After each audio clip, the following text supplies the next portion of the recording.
December 1942. 12 British Marines paddle wooden canoes 60 miles up an estuary to attach limpet mines to German blockade runners in Bordeaux. Only 2 come back. The record corrects one detail. 12 men and 1 reserve climb aboard HMS Tuna at Holy Loch on the 30th of November. 6 canoes are stowed on her casing. When the submarine surfaces off the mouth of the Gironde on the 7th of December, one of those canoes is damaged before it can be launched. The men who would have crewed her, 3 of them, stay behind. 10 paddlers go into the water in 5 Cockle Mark II kayaks. The plywood-and-canvas hulls slide off Tuna's deck at 7:30 in the evening. The captain of the submarine, Lieutenant Dick Raikes, watches them disappear into the swell and notes in his log that he does not expect to see most of them again.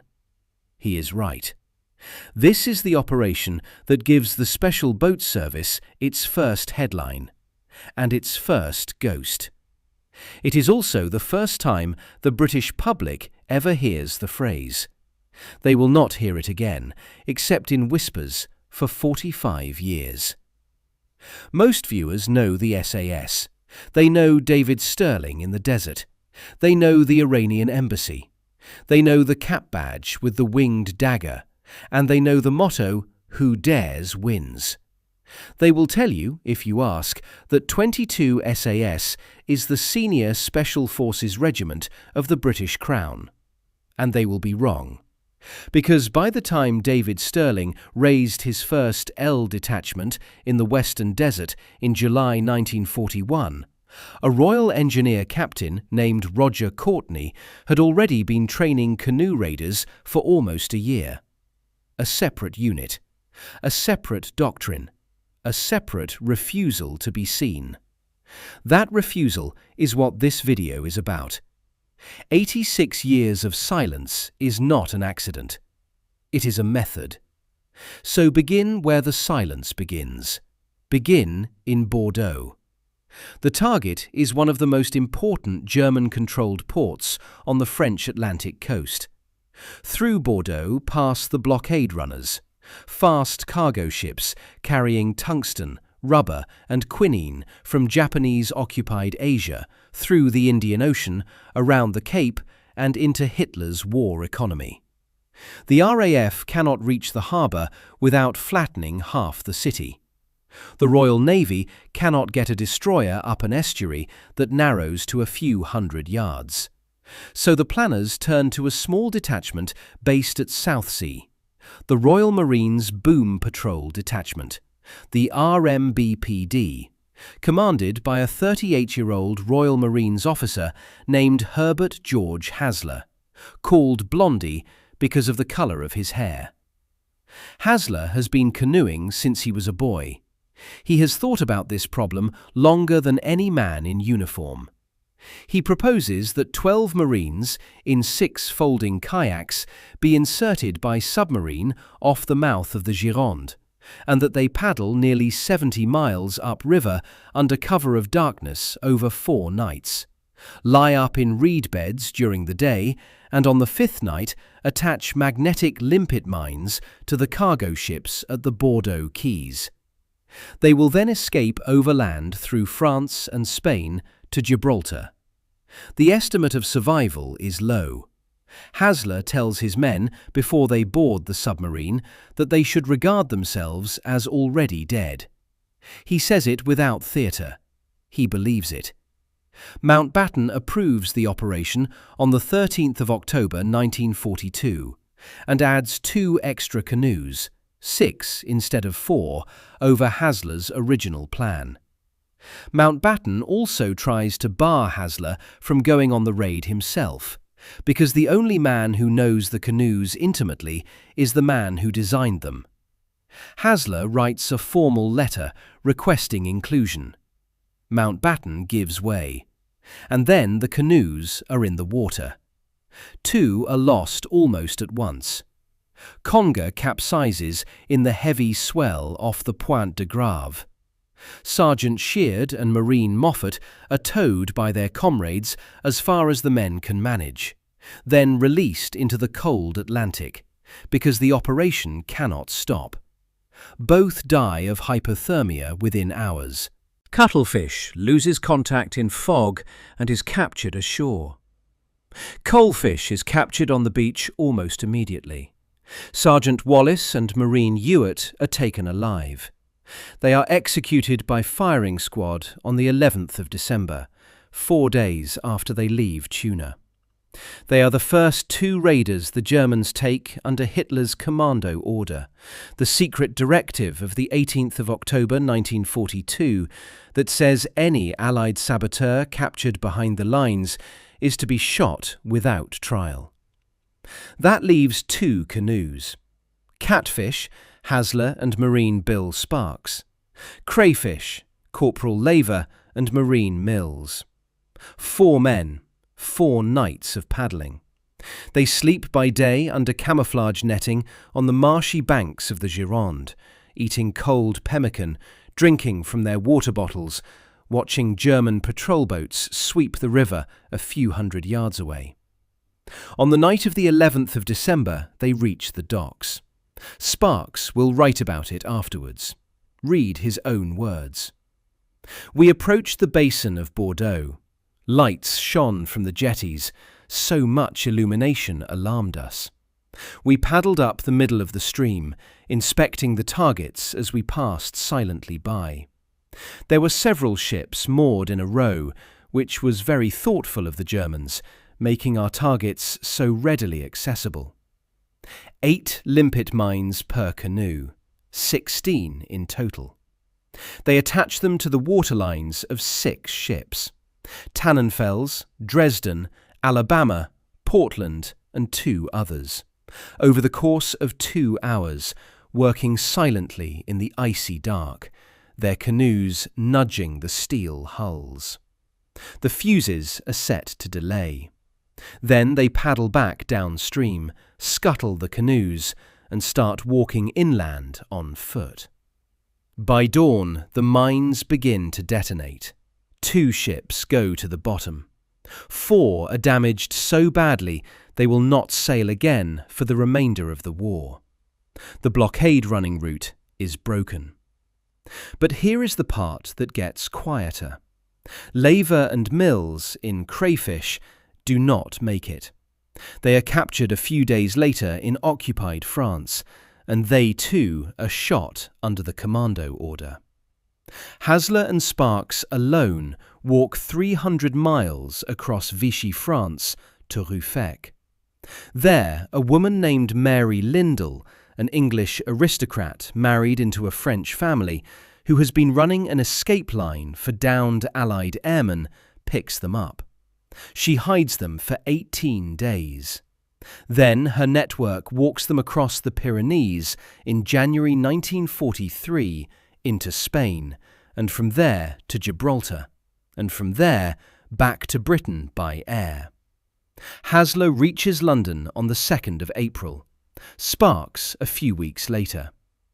When Mountbatten reads the after-action report, he writes that Frankton is the most courageous and imaginative of all the raids ever carried out by the men of Combined Operations Commands. Churchill, briefed on the damage to the blockade runners, will say it shortened the war by 6 months. 10 men paddled. 2 came back. The phrase Special Boat Service enters the British military lexicon attached to a story the British public is not allowed to hear for almost 15 years, until Lucas Phillips's book in 1956 and the film in 1955 starring José Ferrer. By then, the unit that conducted the raid has been disbanded, reborn, renamed, and disbanded again. The men who wrote its first chapter are scattered. Hasler retires from the Marines and becomes a yachtsman of distinction. Sparks becomes a London bus driver. Mountbatten will eventually be one of the few people who knew where the silence began. So go back 2 years from Bordeaux. Go to a hotel bar in Inverary.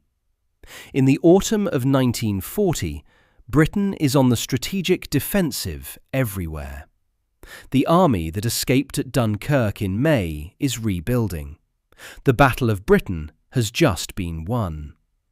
Churchill has demanded the creation of a force capable of raiding the enemy-occupied coast of Europe from Norway to the Pyrenees, and Combined Operations Headquarters has been stood up to provide it.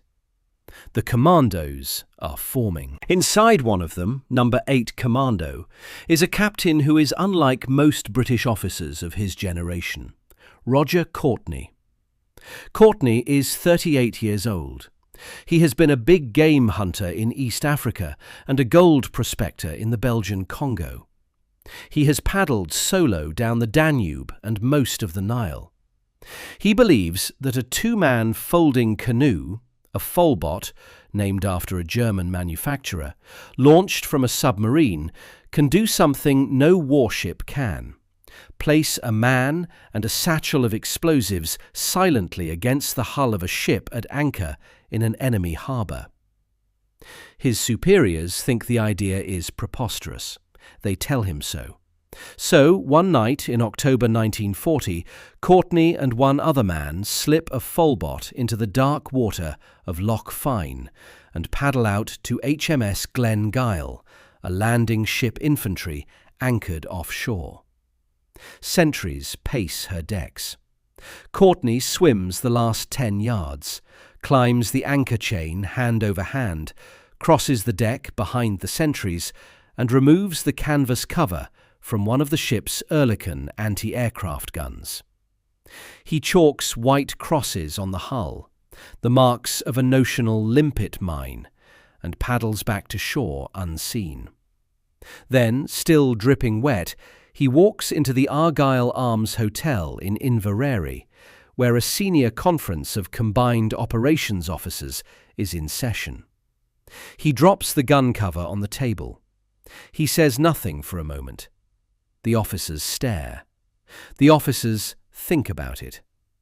He is promoted to captain. He is given permission to raise a unit of 12 men, initially called the Folboat Section, and to begin training. That is the founding moment of what will become the Special Boat Service. July 1940 is the formation date. The HMS Glengyle demonstration is the proof. Courtney's section will be redesignated as Number 1 Special Boat Section in early 1941. The acronym SBS is in service literature before the year is out. And here is the thing that gets erased. Stirling's L detachment, SAS, does not exist yet. It will not exist until July 1941, 9 months after Courtney's wet boots leave a stain on the carpet at the Argyle Arms. The senior unit, by founding date, is the unit you have never heard of. There is one viewer who writes about exactly this. Under a video on a competitor channel covering the SBS, a commenter named Insane Facts 357 leaves 11 words that explain why a video like this one exists at all. The comment reads, "UK SBS is very secretive unit, number 1 ever talks about. SAS gets all the glory. SBS and SRR fly under the radar." Another viewer, replying under a different video, observes that the true pioneers of British Special Forces were Paddy Mayne and David Stirling, both correct, though the second name is more often spelled with an I than the comment supposes. The point holds. The audience knows the SBS is being overshadowed. The audience asks for the story. This is the story. Courtney's section deploys to the Middle East in early 1941 with Lay Force, the Commando Brigade under Colonel Robert Laycock. The Folboat section takes part in beach reconnaissance at Rhodes. Courtney himself is awarded the Military Cross for the action. The section gains its independence and is renamed the Special Boat Section, working out of Alexandria with the Royal Naval Submarine Flotilla. In December 1941, Courtney is recalled to Britain to raise a second SBS, 2 SBS. From that point onward, there are two parallel lines. An Army SBS, working out of the Mediterranean and later the Aegean and Adriatic, and Hasler's Royal Marines Boom Patrol Detachment, which will later be folded back into the Marines lineage. In early 1943, the Army SBS, Courtney's original, separates entirely from David Stirling's SAS. Major Lord George Jellicoe takes command of what is now called the Special Boat Squadron. Jellicoe takes them to the Aegean, to raiding forces Middle East, and they spend the next 2 years committing the kind of war that does not appear in school textbooks. Hit-and-run raids on Santorini, Naxos, Symi and Crete.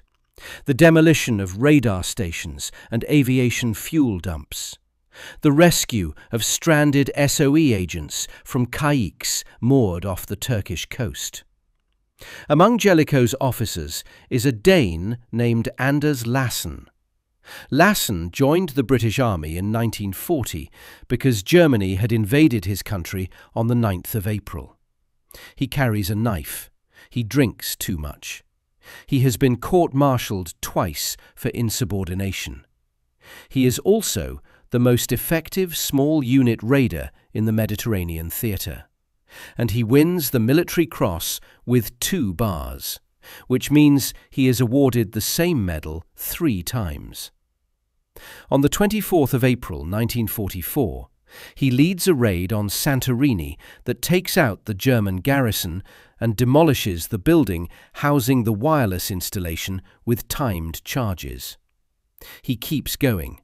Symi in July 1944, the largest SBS action of the war, captures the entire 180-strong garrison, 19 kayaks and 2 patrol boats, for 2 SBS dead and 6 wounded.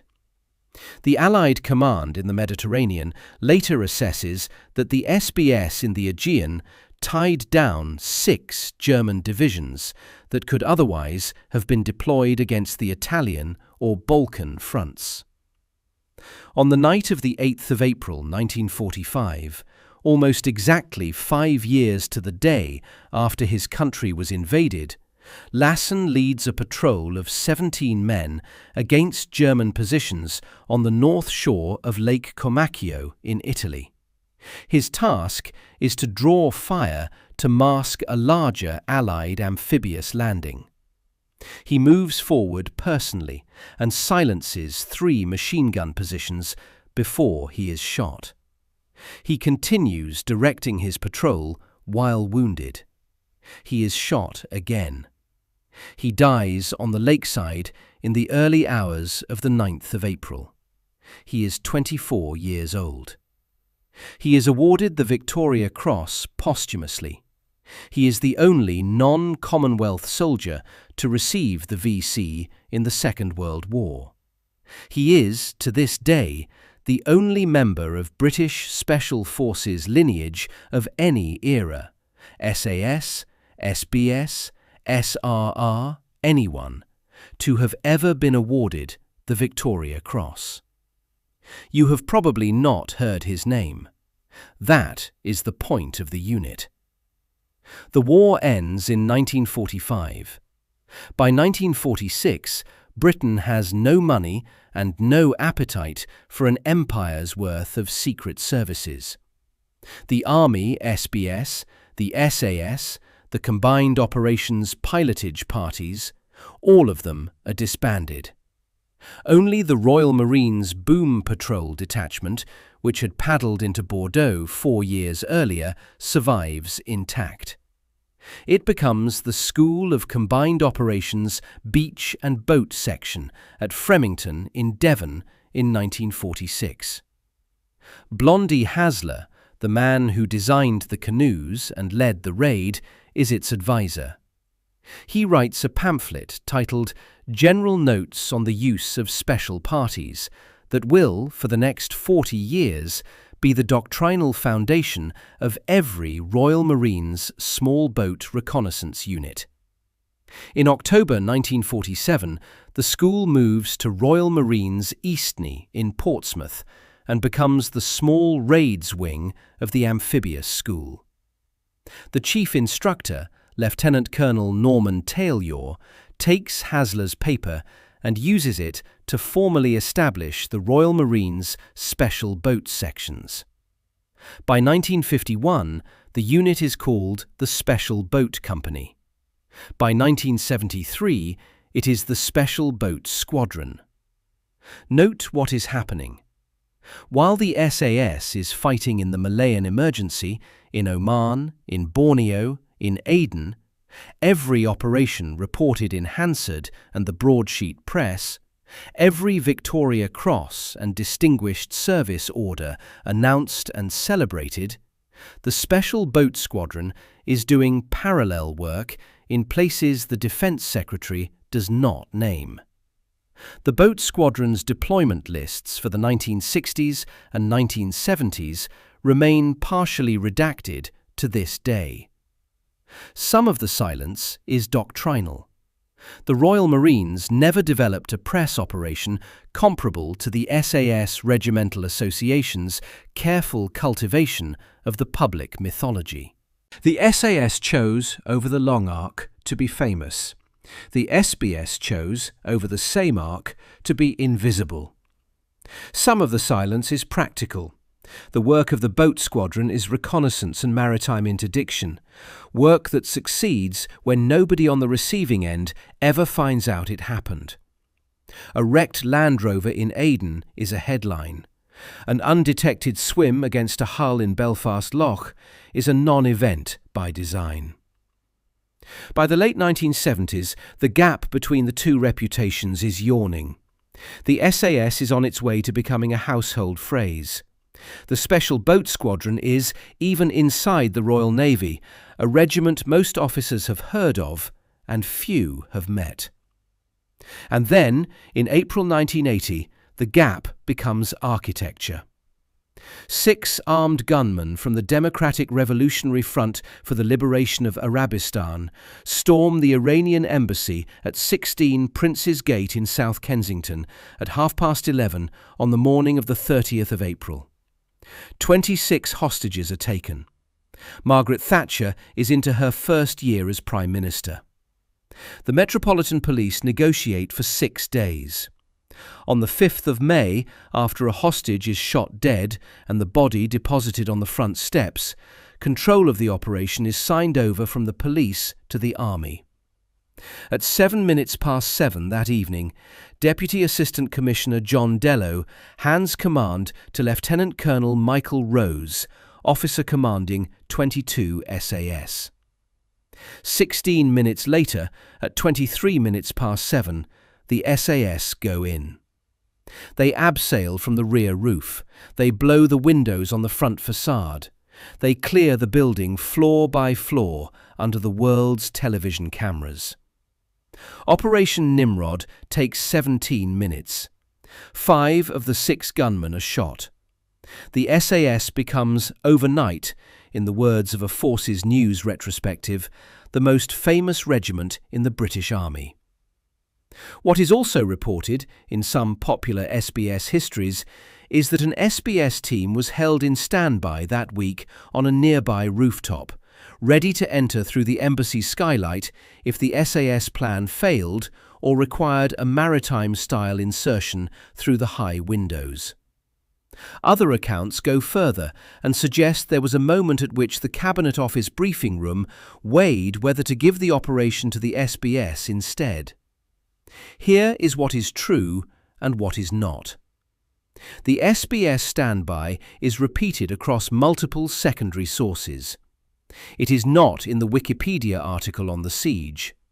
It is not in the Hansard parliamentary debates of the 6th of May 1980. It is not in the National Army Museum's official account. It is not in the recent 2024 documentary, The Siege.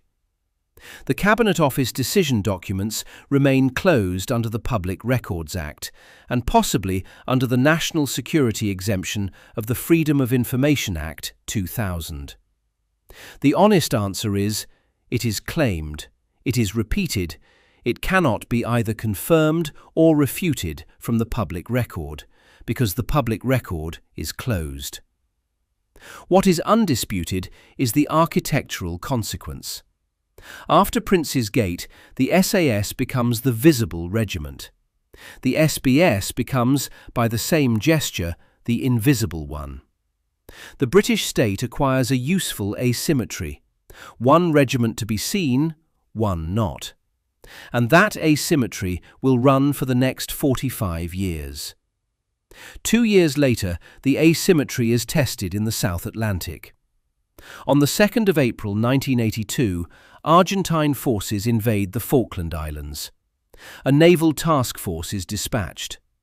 Among the first British units to deploy are the Special Forces detachments, D and G squadrons of 22 SAS, and 2 SBS sections of around 40 men commanded by Major Jonathan Thompson. On the 21st of April, 15 men of D Squadron SAS Mountain Troop, under Captain Gavin Hamilton, are inserted by Wessex helicopter onto the Fortuna Glacier on South Georgia to reconnoitre Argentine positions ahead of the recapture of the island. Inside 15 hours, the weather destroys them. Winds approaching 100 miles an hour shred their tents. Crevasses open under their feet. Hamilton's last radio message before he calls for extraction reads, in the dry, compressed register of operational signals, "Unable to move, environmental casualties imminent." 3 Wessex helicopters fly the rescue, 2 crash. The last one extracts every man, no one dies. It is a failure that is recorded in the official history as such. The next day, the 22nd of April, 4 men from 2 SBS land at Hound Bay on the south coast of South Georgia from a Wasp helicopter launched off HMS Endurance. Their orders are to walk inland and establish an observation post on Brown Mountain overlooking the Argentine garrison at Grytviken. The weather is no friendlier to them than it was to the SAS. Reinforcements try to insert by helicopter on the 23rd and are turned back by the wind. HMS Endurance has to close to within 800 yards of an uncharted shore to put the remaining SBS ashore in Gemini inflatables. The team works inland through drift ice and is eventually withdrawn without completing the recce. South Georgia is recaptured anyway on the 25th of April after the Argentine submarine Santa Fe is disabled in the harbour and the garrison at Grytviken surrenders at 5:15 in the afternoon. The British Landing Force commander is Major Guy Sheridan of 42 Commando. The SBS section commander is not named in the public record. The Falklands then moves to the main island. The SBS detachments work the wider campaign, beach reconnaissance ahead of the San Carlos landings on the 21st of May, observation of Argentine artillery positions on the Sussex Mountains, the long, quiet work of laying up patrols that watch and report and do not engage. The work that does not produce a headline. There is one well-known piece of work in this period that has been widely misattributed in the SBS literature. On the night of the 10th of May, 8 men paddle ashore on Pebble Island in the West Falklands in folding kayaks. They confirm the Argentine airstrip and the parked Pucará ground attack aircraft. 4 nights later, on the 14th of May, 45 men of D Squadron SAS, lifted in by 3 Sea King helicopters of 846 Naval Air Squadron, destroy 11 aircraft on the runway in 30 minutes. The Pebble Island raid becomes a defining SAS action of the Falklands War. The 8 men who conducted the reconnaissance were boat troop of D Squadron 22 SAS, not the SBS.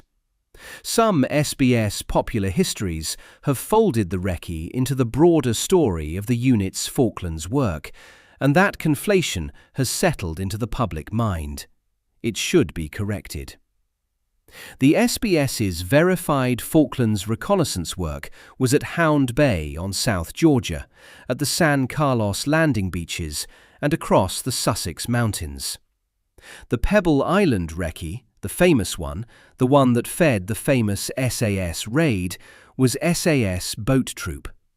Both of these things are true at the same time.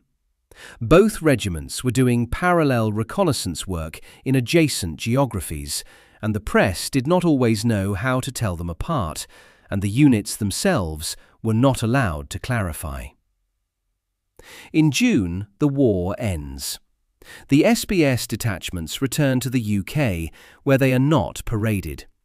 The boat squadron, as it is still called, briefs nobody publicly about what it did. That changes in the next round of British defence reform. On the 28th of July 1987, the Special Boat Squadron is formally renamed the Special Boat Service and assumes responsibility for British maritime counter-terrorism. The new SBS becomes part of the newly created United Kingdom Special Forces Command, alongside the SAS and 14 Intelligence Company. The director of the SAS becomes the Director Special Forces, and from that point onward, both regiments answer to a single 2-star officer in Whitehall. M Squadron, the Maritime Counter-Terrorism Squadron, is stood up inside the new SBS. Selection alongside SAS candidates begins to run as Joint Special Forces Selection, the same 6-month aptitude phase tested in the Brecon Beacons, the same jungle phase in Belize, the same combat survival and resistance to interrogation course. SBS candidates then split off for a further specialised diving, demolitions and beach reconnaissance phase, the SC3 course. The widely repeated figure for the pass rate is around 10%. The Ministry of Defence does not publish a confirmed number. In November 2001, after the 11th of September, C Squadron of the SBS deploys whole to Bagram Air Base north of Kabul. They secure the airfield in the first days of the invasion of Afghanistan. 12 SBS operators and 1 signaller from 63 Squadron, Royal Signals, attach themselves to American Special Operations Forces for the assault on the Tora Bora cave complex in December, the attempt to capture Osama bin Laden. They do not capture him. They are inside the assault formation when the trail goes cold. On the 25th of November 2001, in the courtyard of the Kala-e-Janggi fortress west of Mazar-e-Sharif, a group of 400 surrendered Taliban prisoners revolt during interrogation by CIA officers. One of those officers, Johnny Michael Spann, becomes the first American combat casualty of the war.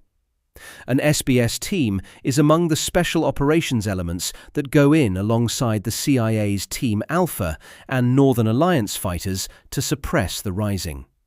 The fighting lasts 6 days. 2 SBS members, identified in the public record only by codename, Captain Jess and Corporal Tony, are awarded the Conspicuous Gallantry Cross for their actions inside the fort. From 2003, the SBS deploys to Iraq. The work is overwhelmingly maritime, securing the oil terminals in the Gulf in the opening hours of the war on the night of the 21st of March 2003, and then deniable maritime insertion of small task groups along the Tigris and Euphrates river systems. The specifics, even now, are heavily classified, and the brief for this video explicitly directs us not to speculate. The same applies to the wave of post-2010 work in Afghanistan, in Libya, and in places the British government still does not name. What can be said is the institutional rhythm. The 18th of November 2003 brings the cap badge. Until then, SBS operators had worn the cap badges of their parent corps, Royal Marines, Royal Navy, Army, depending on where they came from. On that date, the SBS receives its own. At the centre of the badge is a winged trident behind a sword. Around the rim is a motto. The motto is, in 3 words, "By strength and guile." The phrase is not new. The original phrasing, used inside the unit since the post-war years, was longer. Not by strength, by guile. It was shortened by some accounts so that it would scan as a credible counter to the SAS motto, "Who dares wins." It does scan. It also tells the truth about the doctrine. The SAS doctrine is the assault. The SBS doctrine is the approach. The post-9/11 expansion does not stop with the cap badge. On the 6th of April 2005, a new regiment is formed to support both the SAS and the SBS. The Special Reconnaissance Regiment, the SRR, drawn substantially from veterans of 14 Intelligence Company. The brief commenter who asked for an SRR video was not wrong to ask. The Special Reconnaissance Regiment is the third leg of the UKSF tripod and, like the SBS, it operates in deliberate obscurity. The following year, in April 2006, the Special Forces Support Group is formed, drawing primarily from 1st Battalion, the Parachute Regiment, to provide cordon, fire support and assault augmentation to the smaller direct action units. The post of Director Special Forces, since 2009, has been held at the substantive rank of Major General. The UKSF organisation that all of this comprises is the most heavily classified element of British military structure, short of the nuclear deterrent. The only time in the last 25 years that the public has seen the SBS work, the only time, was on the night of the 26th of October 2020 off the Isle of Wight. The Liberian-flagged crude oil tanker Nave Andromeda, a Greek-owned vessel with a crew of 22, reported that 7 stowaways had become aggressive and the crew had retreated into the ship's citadel, the secured compartment designed for exactly this contingency. 2 Merlin Mark IV helicopters of the Commando Helicopter Force lifted off from Yeovilton. 2 Wildcat helicopters provided overhead cover. Rigid inflatable boats from a Royal Marines support vessel converged on the tanker from sea level.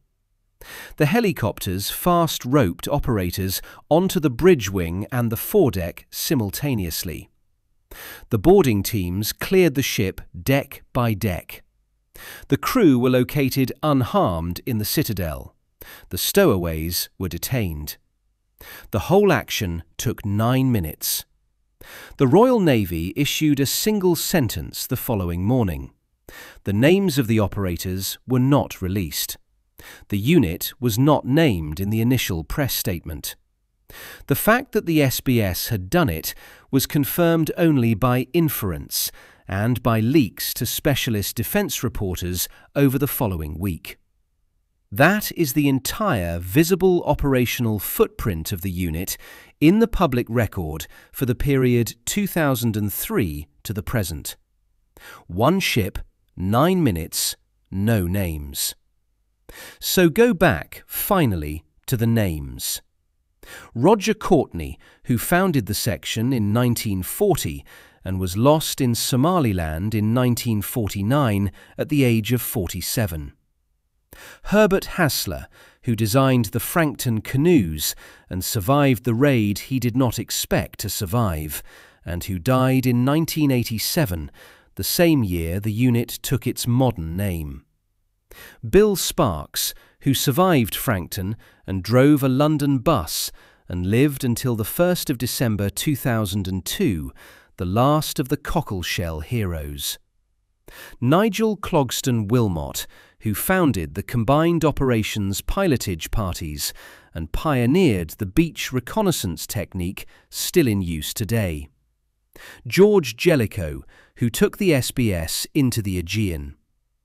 Anders Lassen, VC, MC and 2 bars, 24 years old, who lies in a war cemetery on the shore of Lake Comacchio in Italy, the only member of British Special Forces lineage of any kind ever to wear the Victoria Cross. And the names that follow them: Captain Jess at Kala Ijangi, Corporal Tony at Kala Ijangi, the SBS Section Commander at Hound Bay, the operators who fast-roped onto Nave Andromeda. The names you will not read in a citation because they are still in service, or because they were never published, or because the British state has chosen, for sound reasons of operational longevity, that those names will not be carried by their families on a grave more public than a private one. By strength and guile, and by silence. That is why you do not know their names.